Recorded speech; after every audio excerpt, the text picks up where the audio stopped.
Bueno, ¿qué tal? Bienvenidos y bienvenidas. Vamos a ver en este día de hoy la clase correspondiente al día 25 de septiembre del 2020 y vamos a ver la unidad 6 y la unidad 7.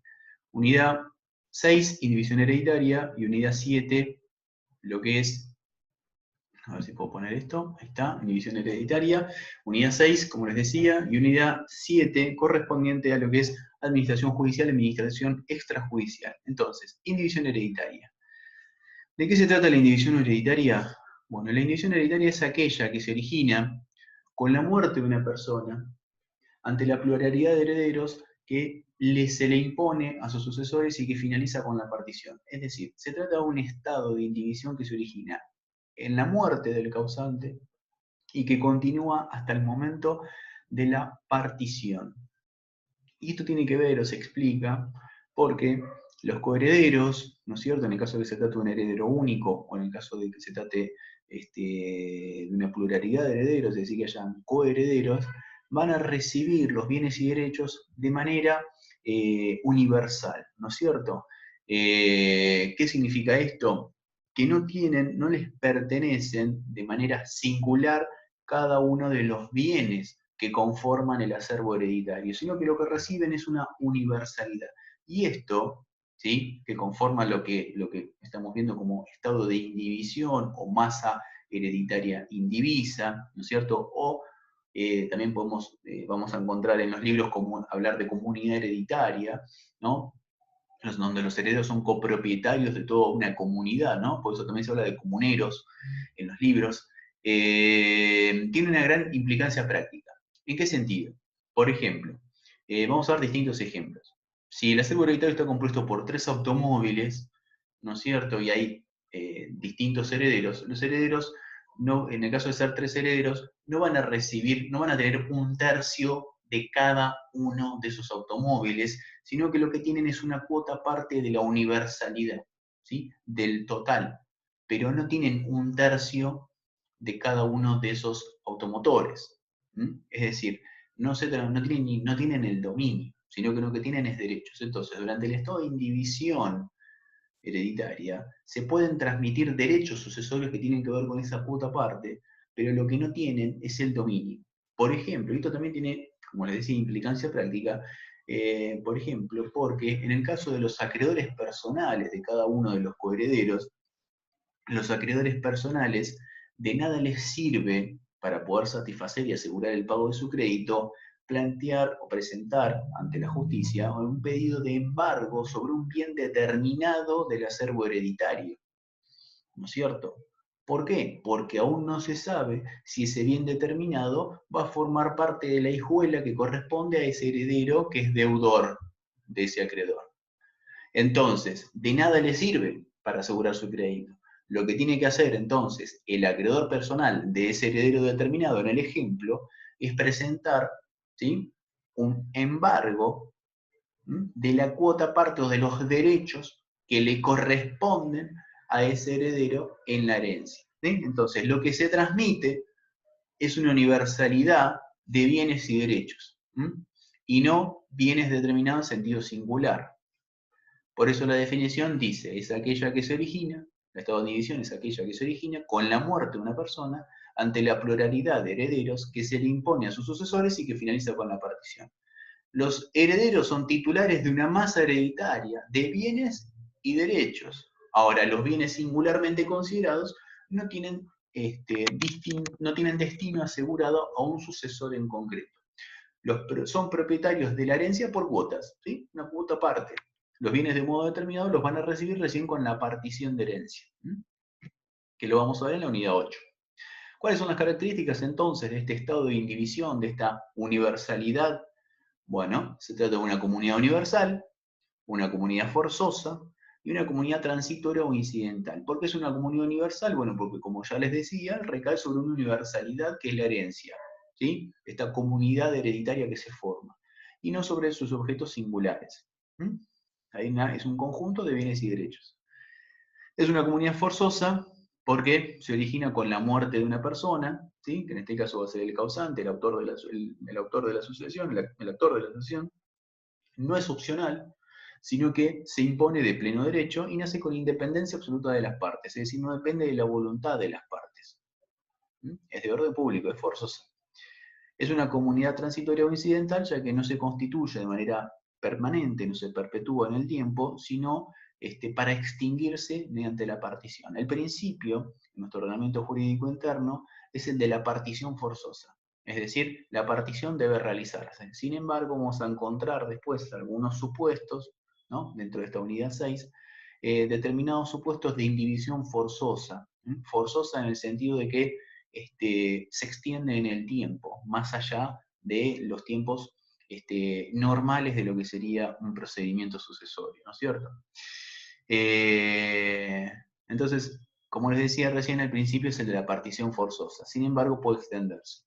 ¿Por qué motivos puede extenderse?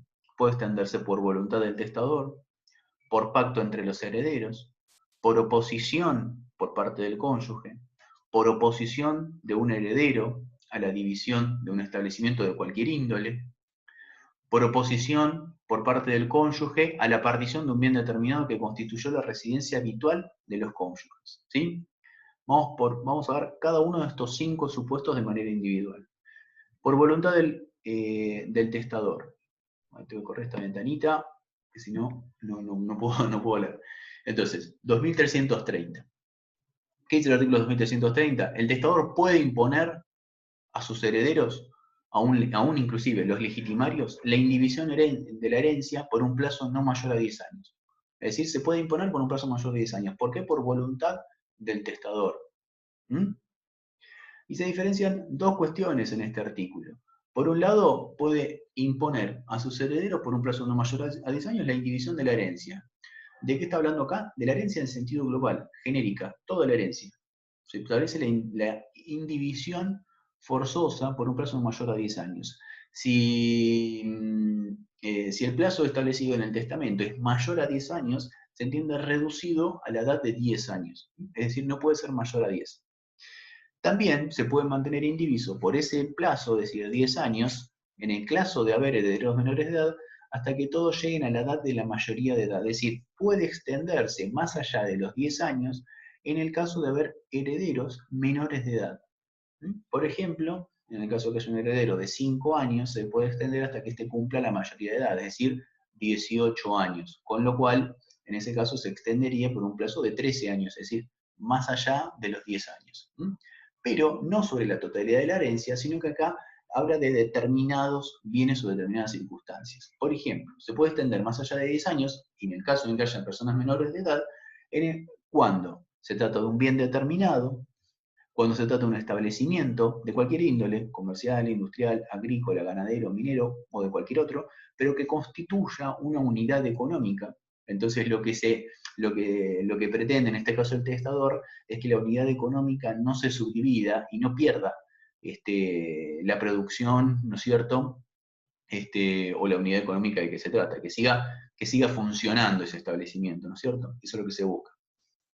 En el caso de las partes sociales, cuotas o acciones de la sociedad, en la cual es principal socio o accionista, es decir, debe ser principal socio o accionista, y en todos los casos cualquier plazo no puede ser mayor al de 10 años. ¿Sí? El juez puede autorizar la división total o parcial antes de vencer el plazo a pedido de cualquier coheredero, es decir, cualquier coheredero puede solicitar, ¿no es cierto?, la división total o parcial. Es decir, que la indivisión forzosa no cumpla el plazo decidido por el testador. Pero siempre y cuando se cumplan determinadas cuestiones, que es que hayan circunstancias graves y razones de manifiesta utilidad. ¿Qué significa razones de manifiesta utilidad y razones graves? Debe cumplir con estos 2 extremos que tienen que ver con el interés común. Es decir, cuando la indivisión forzosa vaya en detrimento de lo que es el interés común de los coherederos, incluso a pedido de uno solo de ellos, de manera incidental tramita este pedido, si se prueban estos 2 extremos, el juez puede dejar sin efecto la indivisión forzosa de manera total o parcial. Eso lo va a decidir el juez según el caso en concreto y según si, por ejemplo, en el caso de que las circunstancias graves o las razones de manifiesto utilidad entienda que con dejar sin efecto la indivisión solo parcialmente, estas circunstancias graves o razones de manifiesta utilidad desaparecen. En ese caso, la división puede ser parcial, y en el caso de que sea necesaria disolver la indivisión y que la división se realice total o totalmente, el juez lo va a resolver de dicha manera para que las circunstancias graves o razones de manifiesta utilidad y esos extremos desaparezcan, ¿sí? Pero el incidente debe probar estas dos cuestiones. En el caso de la otra indivisión forzosa, es por el pacto de los herederos. Es decir, de común acuerdo, por autonomía de la voluntad, los coherederos, los copropietarios, los comuneros, como les decía anteriormente, pueden convenir que la indivisión entre ellos perdure total o parcialmente o por un plazo que no exceda de 10 años. Siempre el plazo es de 10 años, sin perjuicio de la partición provisional de uso y goce de los bienes entre los copartícipes. Si hay herederos incapaces o con capacidad restringida, el convenio concluido por sus representantes legales o la participación de personas que los asisten, es decir, con apoyos, requiere aprobación judicial. Si hay herederos incapaces o con capacidad restringida, siempre se va a requerir la aprobación judicial. Es necesario presentarlo. Si no, no. Es decir, es un pacto que puede ser realizado de manera extrajudicial. Y ellos convienen, ellos me refiero a los herederos convienen que la indivisión perdure entre ellos de manera total o parcial. Nos preguntamos en qué caso puede ser que los coherederos, ¿no es cierto?, puedan considerar que la indivisión puede ser un camino a seguir por un plazo de 10 años. Por ejemplo, pensemos en que existen 3 coherederos y el acervo hereditario está compuesto por un campo, ¿no? Que se tiene que dividir en 3 partes, ¿no? El campo funciona como una unidad económica de explotación agropecuaria, agrícola o ganadera, y esa unidad económica, en el caso de particionarse y de subdividirse, ¿sí?, y de que alguno de los herederos pretenda venderla, se pierde esa unidad económica. Entonces, para que perdure esa unidad económica, ¿no es cierto?, y asegurarse que ninguno de ellos venda la porción del campo, lo que pueden hacer es generar un acuerdo, ¿sí?, mediante la autonomía de la voluntad, de decir, bueno, nos comprometemos a que por el plazo de 10 años generamos una indivisión forzosa total del campo. Y realizamos una partición provisional del uso y goce. Es decir, de este campo, un tercio, una parte es para vos, de acá para acá es tuya, y de acá para acá es tuya. Y los 3 lo que hacemos es la explotación de ese campo, y mantenemos esa unidad económica. Es decir, se realiza un acuerdo de indivisión forzosa por el plazo de 10 años, y hay una partición de uso y goce. Entonces lo que se asegura es que por el plazo de 10 años ese campo continúa el destino que tenía anteriormente, que era la explotación agropecuaria, ganadera, que conforma una unidad comercial, ¿no es cierto? El convenio puede ser renovado por igual plazo, establece el 2331, y cualquiera de los coherederos en cualquier momento puede pedir la división antes del vencimiento del plazo, pero siempre que medien circunstancias justificadas. Por eso está el interés del pacto, porque lo que se asegura, porque en el momento del acuerdo, los 3, por ejemplo, en el caso del ejemplo, los 3 están de acuerdo, pero lo que se están asegurando es que forzosamente ese acuerdo perdure 10 años, ¿sí? Porque en el momento que están firmando, ninguno quiere vender su cuota aparte, lo que eventualmente se fuera a ser incorporado en su hijuela, digamos, ¿no es cierto? Pero lo que se aseguran es la indivisión forzosa, ¿sí? Es que perdure durante 10 años. Para que eso se rompa y se pueda pedir la división por uno de los coherederos, deben mediar causas justificadas. Estas causas justificadas tienen que ver con el interés común. Es decir, que hayan circunstancias sobrevinientes al acuerdo y al pacto de indivisión que realmente hagan insostenible este acuerdo hasta la finalización del mismo, del plazo de 10 años, porque va en detrimento de lo que es el interés común. En el caso de que no se prueben estas circunstancias, el pacto de indivisión debe cumplimentarse, lógicamente. porque no se han alterado las circunstancias que se tuvieron en cuenta al momento de la realización del pacto. Otra de las cuestiones era la oposición del cónyuge, ¿sí? El artículo 2332. El cónyuge supérstite puede solicitar la indivisión de un establecimiento de cualquier índole, en tanto constituye una unidad económica. Establecimiento de cualquier índole es como el que estábamos enumerando anteriormente. Puede ser un establecimiento comercial, industrial, agrícola, ganadero, minero o de cualquier otro que constituya una unidad económica. Partes o cuotas sociales o acciones de una sociedad, o el bien que constituyó la residencia habitual de los cónyuges. Sobre alguna de estas tres cuestiones, el cónyuge supérstite sobreviviente puede solicitar la indivisión. Ahora bien, solamente puede solicitar estas indivisiones forzosas, ¿sí?, si cumple los requisitos que cada una de ellas requiere, y carece de este derecho si la indivisión solicitada recae sobre un bien que eventualmente puede ser adjudicado en su hijuela. ¿Por qué? Es esta última cuestión. Si el bien puede ser adjudicado en su hijuela, tranquilamente al momento de la partición se le puede adjudicar y no es necesario que solicite la indivisión forzosa. ¿Se entiende? Si se le va eventualmente a adjudicar en su hijuela, o se le puede adjudicar, tranquilamente pueden resolverlo de esa circunstancia y evitar una indivisión forzosa durante un plazo determinado. Esta indivisión debe ser solicitada sí o sí judicialmente, no va a generar acuerdo con los coherederos. ¿Cuáles son los requisitos en cada uno de estos supuestos? Bueno, perdón, ahí está. En el caso de establecimientos de cualquier índole, si lo ha adquirido o constituido en todo o en parte, o si participa activamente de su explotación. En el caso del establecimiento de cualquier índole, les dije, industrial, comercial,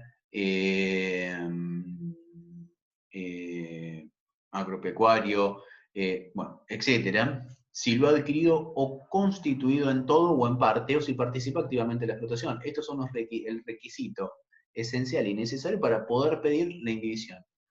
Si no lo adquirió, constituyó en todo o en parte, o no participó activamente de la explotación, no tiene derecho a solicitar la indivisión forzosa por el establecimiento que compone una unidad económica. En el segundo supuesto, en el caso de las partes o cuotas sociales o acciones societarias, solamente podrá pedirlo en el caso de que el cónyuge sobreviviente o supérstite sea el principal socio o accionista. En el caso de no serlo, no puede requerirlo. Y por último, el último supuesto, que es bastante particular, ¿no es cierto?, que es para requerir la indivisión del bien sobre el que se constituyó la residencia habitual de los cónyuges, ¿sí? Y debe cumplir que el bien haya sido efectivamente la residencia habitual antes de la muerte. ¿Qué significa esto? Que al momento de la muerte, inmediatamente anterior, haya sido la residencia habitual. El concepto de residencia habitual se relaciona con el último domicilio que tuvieron los cónyuges, ¿no es cierto? Es decir, que si se modificó antes de la muerte, no puede solicitarse la indivisión forzosa sobre este domicilio, sobre este bien inmueble. Que haya sido adquirido o construido total o parcialmente con fondos gananciales. Este es un detalle no menor muy importante, que haya sido adquirido o construido total o parcialmente con fondos gananciales. No puede ser un bien propio del causante. Que el bien no pueda ser adjudicado en su hijuela al cónyuge. También muy importante, ¿por qué? Porque si no, no es necesario que solicite la indivisión forzosa, como dijimos anteriormente. Y por último, el último requisito que debe cumplirse es que el cónyuge carezca de bienes que le permitan procurarse otra vivienda suficiente para sus necesidades. ¿Por qué? Porque este pedido de indivisión forzosa tiene que ver con un mecanismo de protección de la vivienda, el derecho humano, no sobre la vivienda, sobre el inmueble, sino como un derecho humano a la vivienda. Con lo cual forma parte de la protección a la vivienda del cónyuge supérstite. Y esta última indivisión forzosa, este último punto, abarca no solo el inmueble, sino también las cosas muebles que en él se encuentran, y dura mientras el cónyuge supérstite sobreviva. ¿Sí? Un dato no menor. Ahora bien, este último derecho a pedir la indemnización forzosa sobre el bien inmueble que ha sido efectivamente residencia habitual antes de la muerte, se relaciona mucho con el derecho real de habitación del cónyuge superstite. Y algunos autores han criticado esta norma y este artículo en que se superponen con aquel derecho. Sin embargo, tiene aristas muy diferentes. Por ejemplo, en este caso, no es un dato menor de que haya sido adquirido o constituido total o parcialmente con fondos gananciales, ¿no es cierto? Recordemos que sobre los gananciales del causante no hereda el cónyuge superstite, con lo cual, ¿no es cierto?, el pedido de la indivisión forzosa puede ser un mecanismo interesante, ¿sí?, y muy importante para poder garantizar la protección de la vivienda del cónyuge superstite, ¿sí? Y ahí está la diferencia, sobre todo con el derecho real de habitación del cónyuge superstite. Bueno, pasamos al siguiente. Oposición de un heredero. En el caso del 2323, dice, en las mismas circunstancias que se decía en el artículo anterior, el heredero puede oponerse a la inclusión de la partición de un establecimiento que se constituye una unidad económica si, antes de la muerte del causante, ha participado activamente en la explotación de la empresa. Es muy parecido al tema del cónyuge superstite, pero únicamente puede solicitarlo sobre el establecimiento que constituye una unidad económica y en el caso del coheredero ha participado activamente en la explotación de la empresa. No puede solicitarla ni sobre la vivienda ni tampoco respecto de partes sociales u otras acciones societarias, ¿sí? Solo sobre el establecimiento que compone una unidad económica y que ha participado activamente de la explotación de la empresa. En ese caso, puede requerir la indivisión forzosa.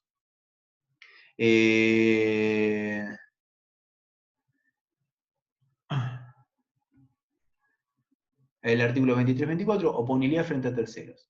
Para que las indivisiones forzosas sean oponibles a terceros, ¿sí?, es decir, acreedores sobre todo, que es lo que interesa, las indemnizaciones forzosas previstas en el artículo 2330 a 2333, que incluyan bienes registrables, deben estar inscritas en los registros respectivos. ¿Cuáles son aquellas bienes registrables? Bienes automotores, en el caso de bienes muebles registrables, como los automotores, o bienes inmuebles, ¿sí? Deben estar inscritos en los registros respectivos, registros de automotor o registro inmueble.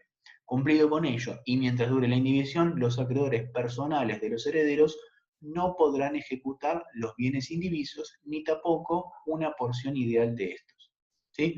En cuanto a los acreedores de la sucesión, y acá está lo importante, la indivisión les resulta inoponible y no les impide el cobro de sus créditos sobre los bienes indivisos, ¿sí?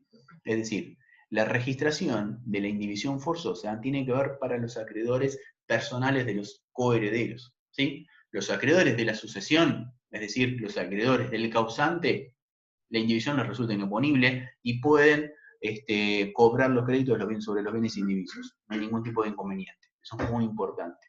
Y en el caso del inventario y el avalúo, como última parte de lo que es esta primera unidad 6 que vamos a ver hoy, tenemos inventario y avalúo. Vamos a ver los conceptos en primer lugar. Inventario es la operación que permite determinar los bienes del sucesorio y consiste en la numeración, identificación y individualización de los bienes con una descripción de cada uno de ellos. Deberán individualizarse los bienes muebles, inmuebles o muebles registrales con una descripción detallada de los títulos, pero en el caso de estos bienes registrales, además del estado en el que se encuentran al momento de ser inventariados.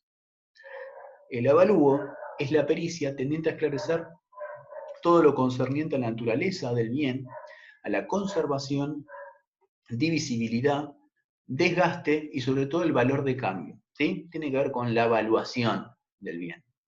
Una cosa es inventariar y establecer el estado en el que se encuentra, y el avalúo tiene que ver con la evaluación de ese bien, según estas cuestiones. Eso se trata más de una pericia.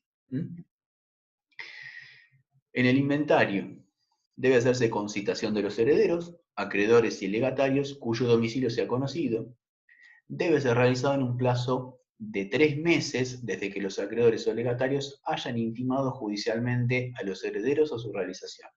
Es decir, ¿el inventario debe ser realizado necesariamente en el plazo de 3 meses? Si nosotros tenemos este interrogante, la respuesta es no. Debe ser realizado en un plazo de 3 meses desde que los acreedores obligatorios lo hayan intimado judicialmente a los acreedores, a los herederos a su realización, sí. Es decir, el plazo de 3 meses corre desde la intimación judicial realizada a los herederos para su realización. Si no, el inventario lo pueden realizar en cualquier momento, ¿sí? No tiene un plazo de 3 meses. Debe hacerse con citación de los herederos, acreedores y legatarios. Así se realiza el inventario. Sin embargo, este inventario, por voluntad unánime de los copropietarios de la masa indivisa, ¿sí? Es decir, los coherederos, el inventario puede ser sustituido por la denuncia de bienes, excepto que el inventario haya sido pedido por acreedores o le imponga otra disposición de la ley. ¿Sí? El avalúo. La evaluación debe hacerse por quien designen los copropietarios de la masa indivisa si están de acuerdo y todos son plenamente capaces. Si no están de acuerdo, no son todos plenamente capaces, por quien designa el juez, de acuerdo a la ley local. El valor de los bienes se debe fijar a la época más próxima posible al acto de partición. Entonces, dos supuestos. Cuando están todos de acuerdo y son todos plenamente capaces, o cuando no lo están o no se da el caso. En este supuesto lo va a designar el juez. ¿Sí? Entonces, dos cuestiones. Si están todos de acuerdo, son capaces, el inventario y el avalúo son realizados por quienes ellos decidan. Y se desatienden los herederos de las normas del Código Civil y Comercial de la Nación y también de las reglas de procedimientos locales. Y podrán evaluar ellos mismos o recurrir a un abogado, a un corredor público, a un tasador privado, ¿sí?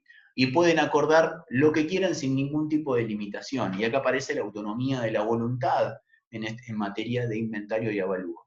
Ahora, el problema es cuando no se ponen de acuerdo. Cuando no se ponen de acuerdo, hay incapaces, o hay personas incapaces o con capacidad restringida, o acreedores personales de los herederos que se oponen a que la misma se realice en forma privada, deben recurrir al nombramiento de un perito y seguir los procedimientos de los códigos de procedimiento locales. Los códigos de procedimiento locales son los códigos procesales, ¿no es cierto?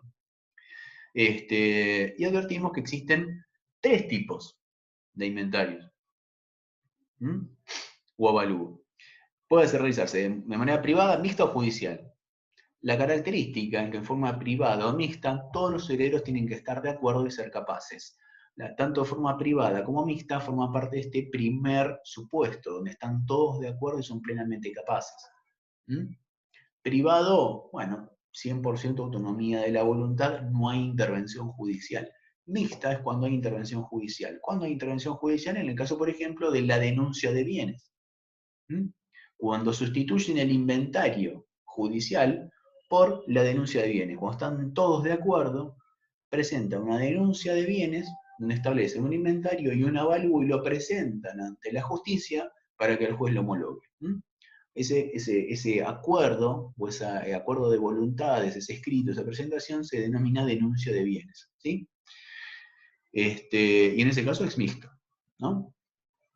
Las impugnaciones, los copropietarios de la masa indivisa, acreedores y legatarios, pueden impugnar total o parcialmente el inventario. Es decir, tanto los copropietarios, es decir, los coherederos, como los acreedores y los legatarios pueden impugnar el inventario y avalúo. Si se demuestra que no es conforme al valor de los bienes, se ordena la retasa total o parcial de estos. O sea, es decir, se impugna, se realiza el procedimiento previsto conforme a los códigos de procedimiento, es decir, se bilateralizará la impugnación y demás, y después el juez va a resolver.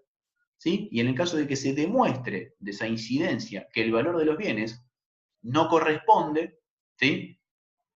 Que el avalúo de los bienes realizados no corresponde al valor de los mismos, al valor real de mercado, se ordena la retasa total o parcial según corresponda el caso. Ahora bien, lo que tenemos que tener en claro es que en el caso de que de la impugnación realizada por los copropietarios o los coherederos, solamente van a poder impugnar cuando se trate del inventario de avalúo realizado de manera judicial. Cuando el inventario del avalúo fue realizado de manera privada o mixta, es decir, a través de la denuncia, por ejemplo, de bienes, de común acuerdo, y fueron todos plenamente capaces, no pueden realizar la impugnación. ¿Sí? Pueden impugnar, dice acá en la finalidad, pueden impugnar, ¿no? Cuando formalizaron la denuncia de bienes, no pueden impugnar. ¿Por qué? Y acá aparece la teoría de los actos propios. No pueden ir en contra de sus propios actos. Si todos los coherederos de común acuerdo, todos plenamente capaces, formularon la denuncia de bienes ante la justicia, después no pueden impugnar la propia denuncia que ellos hicieron y la propia evaluación que ellos hicieron. ¿Sí? En el caso de los acreedores y legatarios, siempre pueden realizar la impugnación, tanto sea judicial como sea privado mixta. Igualmente, vale recordar la posibilidad que tienen los acreedores y legatarios a que el inventario de valor se realice de manera privado mixta, es decir, pueden ponerse con anterioridad. ¿Sí? Y pasamos entonces a la unidad 7, ¿no? La administración. ¿De qué se trata la administración de la herencia? Bueno, obviamente durante este estado de indivisión, nosotros dijimos que transcurre desde la muerte hasta el momento de la partición, es necesario hablar también no solamente del estado de indivisión, sino del tema de las reglas de administración que rigen durante este estado de indivisión. Es decir, son las dos caras de una misma situación, de una misma moneda. La administración de la herencia se extiende, como les estamos diciendo, desde la muerte del causante hasta la partición y siempre que haya pluralidad de herederos. Si hay un heredero único, no vamos a tener ningún tipo de problema con la administración porque todo va a recaer sobre el heredero único, ¿no es cierto? Hay dos clases de administración durante este lapso de tiempo. La administración puede ser extrajudicial o la administración puede ser judicial. La administración extrajudicial, según el artículo 2323, se manifiesta en toda sucesión en la que hay más de un heredero, lógicamente, como lo acabamos de decir, siempre tiene que haber pluralidad de herederos, desde la muerte del causante y hasta la partición, si no hay administrador designado. Es decir, si no hay administrador designado, vamos a hablar de administración extrajudicial. ¿Sí? Si bien no surge del texto del artículo, se infiere que resultarán aplicables las reglas de la administración extrajudicial cuando no se haya designado un administrador judicialmente. La administración judicial, en cambio, la ley prevé, es decir, el ordenamiento jurídico interno nuestro prevé la forma de designar un administrador de modo judicial que debe ser solicitado mediante incidente ante el juez de la sucesión. Puede ser iniciado ante el juez de la sucesión, o bien un incidente realizado, en el caso de que todavía no se haya iniciado la sucesión, va a ser iniciado ante el juez correspondiente al último domicilio del causante. ¿Sí? Puede ser provisional o definitivo la designación de este administrador judicial. Va a ser provisional o provisorio cuando es desde el momento de la muerte hasta la declaratoria de herederos, o va a ser definitivo cuando es desde ese momento y hasta la partición. ¿Sí? Entonces tenemos administración extrajudicial y administración judicial. Y dentro de la administración judicial esta designación puede ser provisoria o definitiva. Y vamos a ver cada una de estas. Administración extrajudicial, por un lado. Y acá, en realidad, no forma parte de lo que es administración extrajudicial, sino que forma parte en sentido genérico, ¿no? Tanto para la judicial también. Tenemos que tener muy en claro la diferencia entre actos de conservación, actos de administración y actos de disposición. En el caso de los actos de conservación, son actos urgentes que tienen por finalidad mantener incólume el patrimonio, evitando que los bienes se deterioren o se deprecien en su valor, es decir, aquellos actos que tienen por finalidad el mantenimiento de los bienes en pos de un interés común. La falta de urgencia requiere unanimidad conforme al artículo 2325. El 2325 va a hablar de actos de administración y de disposición. Una característica principal que tiene esto de los actos de conservación es que no son cualquier acto conservatorio, sino que son actos conservatorios urgentes. ¿Sí? ¿Qué significa esto? Debe haber una urgencia real, debe haber una urgencia que se debe acreditar con rigurosidad, ¿no es cierto? ¿Por qué?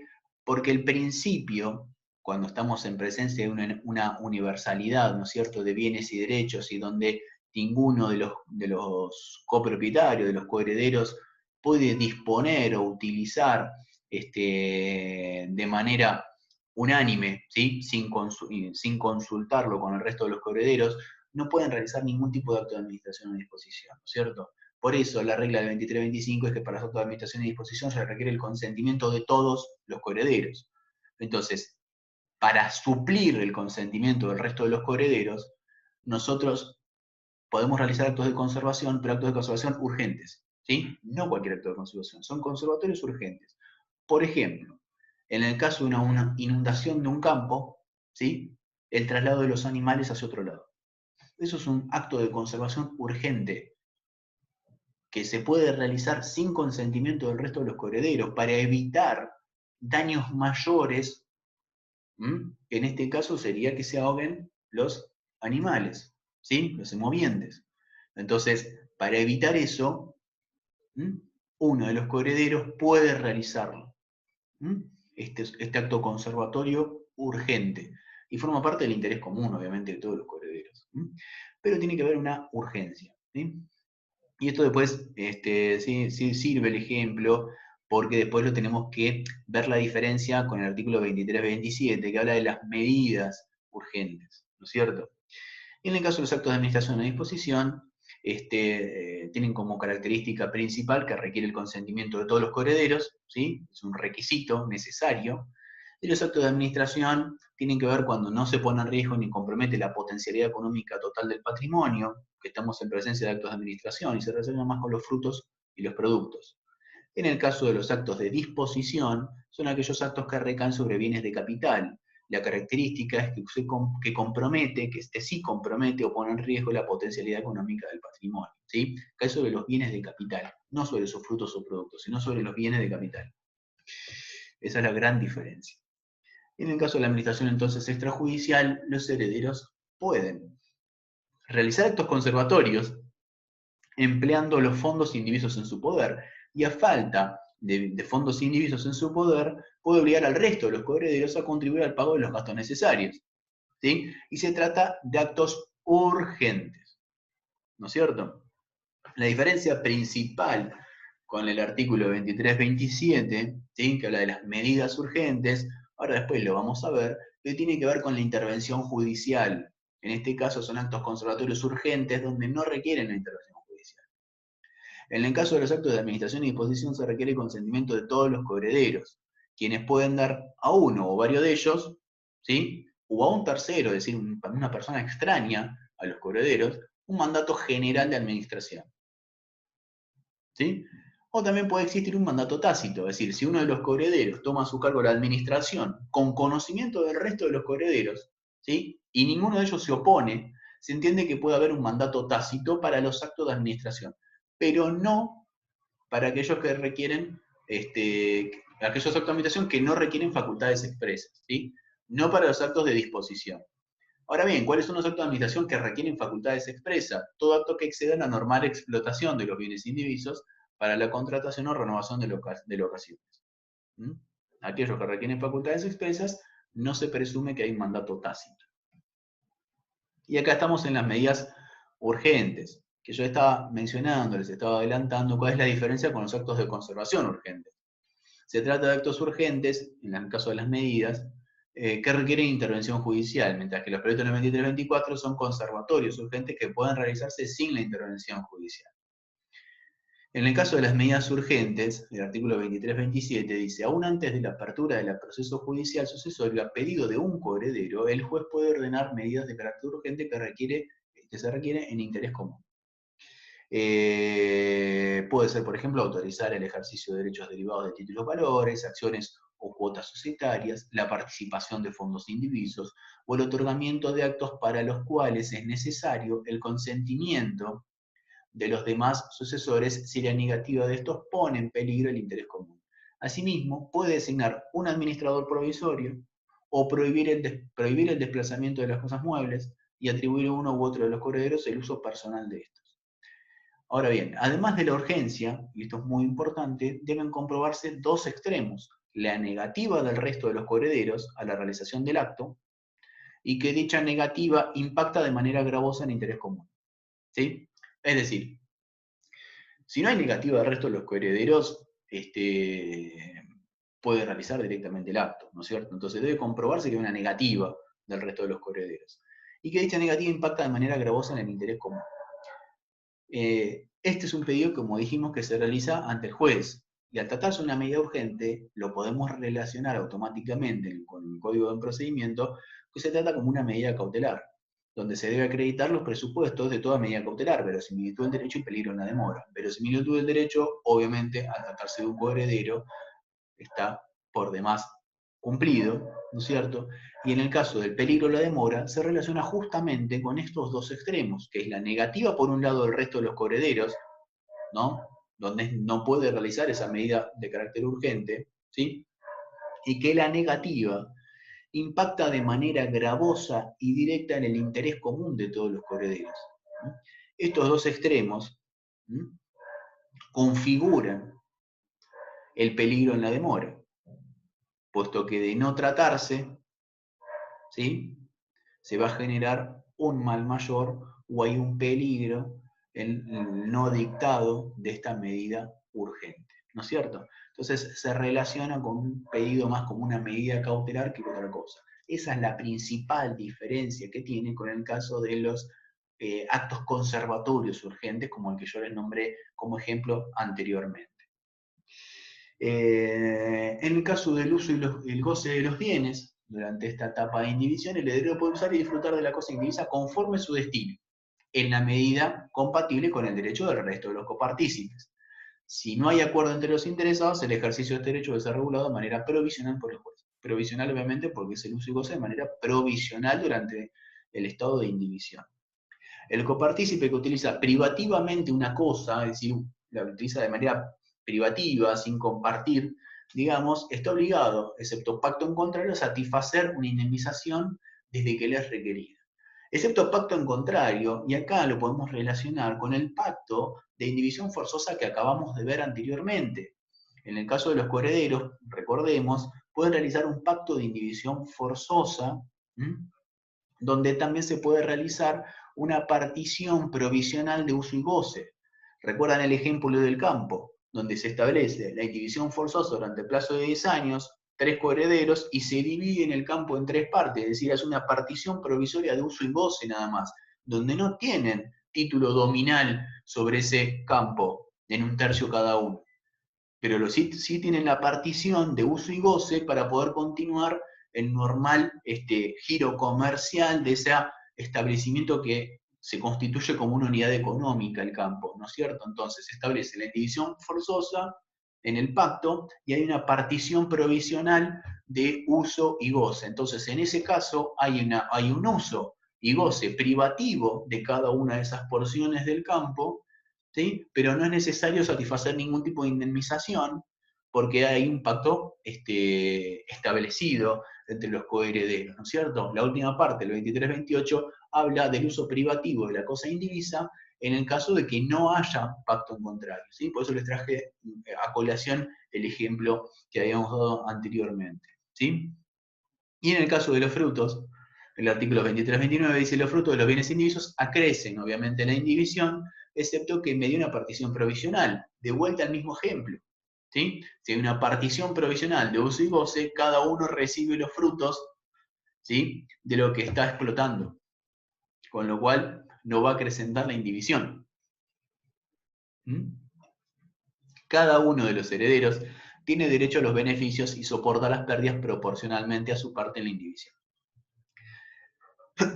Y la administración judicial, por último, donde tenemos que tener en cuenta que debe ser requerida por un coheredero mediante incidente por separado, se inicia ante el juez del último domicilio del causante y se puede designar un administrador de manera provisional, ¿sí?, o provisoria, y o definitiva, ¿sí? Provisoria habíamos dicho que es hasta desde la muerte y hasta la declaratoria de herederos, y definitiva desde la muerte hasta el momento de la partición, ¿sí? ¿Cuáles son las formas de designación? Bueno, por los coherederos o por el testador.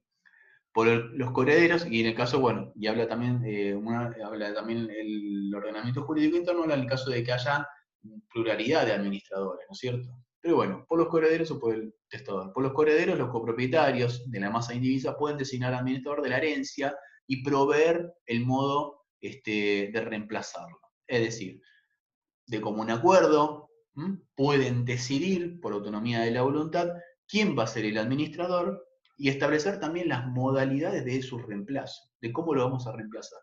En caso de que no haya acuerdo, se puede requerir, por uno de los coherederos, puede requerir que sea judicialmente la designación del administrador. la que va a recaer preferentemente, el ordenamiento jurídico interno establece un orden de preferencia, sobre el cónyuge sobreviviente, y a falta de este, renuncia o carencia de idoneidad, puede recaer la administración sobre cualquiera del resto de los coherederos. Esta es una forma, por los coherederos.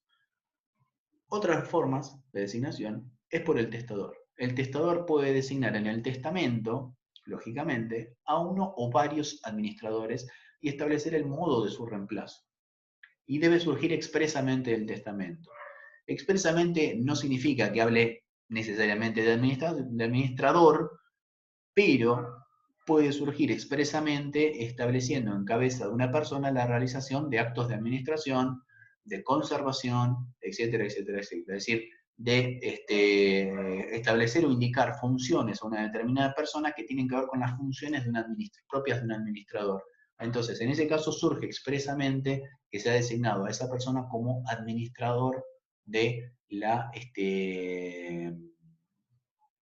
masa indivisa, ¿sí? En el caso de pluralidad de administradores, ¿sí? El cargo es ejercido por cada uno en el orden que están designados. Primero uno, a falta de este el otro, y así sucesivamente, excepto que expresamente se haya dispuesto que deben actuar conjuntamente, ¿sí? Así como debe interpretarse. ¿Cuáles son los derechos del administrador? Tiene dos derechos fundamentales, el reembolso por un lado y la remuneración por el otro. El reembolso es el derecho que tiene que se le reembolsen los gastos necesarios utilizados en el cumplimiento de sus funciones. Punto 1. Punto 2, el derecho a la remuneración, que el principal, la remuneración debe estar establecida en el testamento o en el acuerdo realizado por los coherederos. A falta de que la remuneración esté estipulada por los coherederos o establecida en el testamento, debe ser determinada por el juez. ¿Está bien? Es decir, si la misma no está establecida por el testador, ni tampoco existe acuerdo de administrador o copropietario de la masa indivisa, debe ser determinada por el juez. Pero lo principal es que por autonomía de la voluntad, si está incluida en el testamento, se respeta esa remuneración, y si está incluida en el acuerdo por parte de los coherederos, se va a respetar también el acuerdo. ¿Sí? Si no, va a ser determinada y fijada por el juez. La remoción, todo interesado, no habla de copropietarios o herederos, sino todo interesado. Pueden ser también acreedores. Puede requerir al juez la remoción del administrador si existe imposibilidad de ejercer el cargo o existe mal desempeño de este. Es decir, cuando hay imposibilidad de ejercer el cargo o mal desempeño, cualquier interesado puede iniciar un incidente de remoción, donde se tienen que probar estos dos extremos. Mientras tramita este incidente o este pedido, el administrador continúa en sus funciones, salvo que, según las circunstancias del caso en concreto, el juez advierta que existe verosímilmente un peligro en la demora que pueda existir a que continúe en sus funciones hasta el momento en que se pueda resolver la cuestión de la remoción o no, y entienda que sea necesario designar provisoriamente otro administrador, ¿no es cierto? Pero también va a depender todo de la verosimilitud y el peligro en la demora que encierra la pretensión de remoción cuando se inicia el incidente, ¿no es cierto? De hecho, se puede pedir como medida cautelar que se designe provisoriamente a otro administrador hasta que se resuelva el pedido de remoción.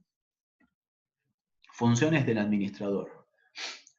Administración de los bienes, ¿sí? Y el cobro de créditos y acciones judiciales. Administración de bienes, el artículo 2353, dice que la regla en la administración es la conservación de los bienes hereditarios y la continuación del giro del patrimonio de la sucesión. El administrador no está autorizado a realizar actos de disposición.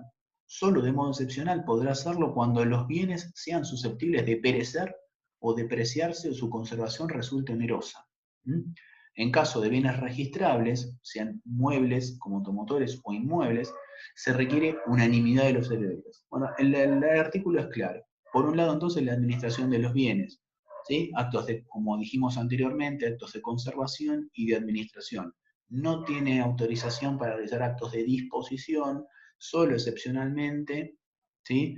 En los casos de que haya peligro de perecimiento o de depreciarse o que la conservación resulte altamente onerosa, es decir, que no sea compatible con el interés común de los coherederos. No obstante ello, en el caso de tratarse de bienes registrables, siempre se va a requerir la unanimidad de los herederos. Otra de las funciones es el cobro de los créditos y acciones judiciales. El Código Civil y Comercial de la Nación prevé determinados supuestos como el cobro de créditos, continuación de acciones judiciales, iniciar las que fueron necesarias y presentarse en los procesos en los que el autor de la asociación haya sido parte. Para estos casos se requiere facultades expresas o autorización del juez o de todos los herederos. Y esto último es así porque el administrador no interviene en los procesos en calidad de parte, entonces siempre necesita autorización del juez o de todos los herederos, necesita facultades expresas, porque no interviene en calidad de parte. Rendición de cuentas, excepto que la mayoría de los copropietarios de la masa indivisa haya acordado otro plazo, ¿sí? Es decir, siempre en este caso, primero, autonomía de la voluntad, que se va a respetar. Caso contrario, ¿no? El ordenamiento jurídico interno establece que el deber del administrador es rendir cuentas de manera trimestral o con la periodicidad que el juez establezca para el caso en concreto, ¿sí? Y por último, pago de deudas y legados. Esta es una de las funciones que debe realizar también el administrador. Los acreedores que no son titulares de garantías reales, ¿cuáles son las garantías reales? Por ejemplo, es cuando hay un bien determinado que tiene como destino el pago de una determinada deuda, por ejemplo, una hipoteca, una prenda. ¿Sí? Aquellos acreedores que no son titulares de una garantía real en ese sentido, deben presentarse a la asociación, denunciar su crédito a fin de ser pagados. Y esto es una locución que establece de manera textual el ordenamiento jurídico interno. Deben presentarse, es una carga procesal que tienen los acreedores no titulares de garantías reales en la asociación. Deben presentarse. ¿Sí? Si no se presentan, marche preso, como se dice, ¿no? Comúnmente. Una vez presentados, el administrador de la asociación debe seguir el procedimiento de pago establecido en el artículo 2358. Por un lado, punto 1, debe pagar a los acreedores presentados, según el rango de preferencia de cada crédito establecido en la ley de concursos. Es decir, debe pagar a los acreedores presentados según la ley de concursos y quiebras. ¿Sí? Segundo punto, de pagados los acreedores, se cumplen los legados. ¿En qué orden? En el siguiente orden, y establece el 2358 el orden. Los que tienen preferencia otorgada por testamento, los de cosa cierta y determinada, y los demás legados, que si hay varios de la misma categoría se pagan a prorrata. Y finalmente, en el caso de la masa indivisa, cuando es insolvente, los copropietarios pueden pedir la apertura del concurso o la declaración de quiebra de la masa indivisa. Y con esto finalizamos, ¿no es cierto?, la unidad 7.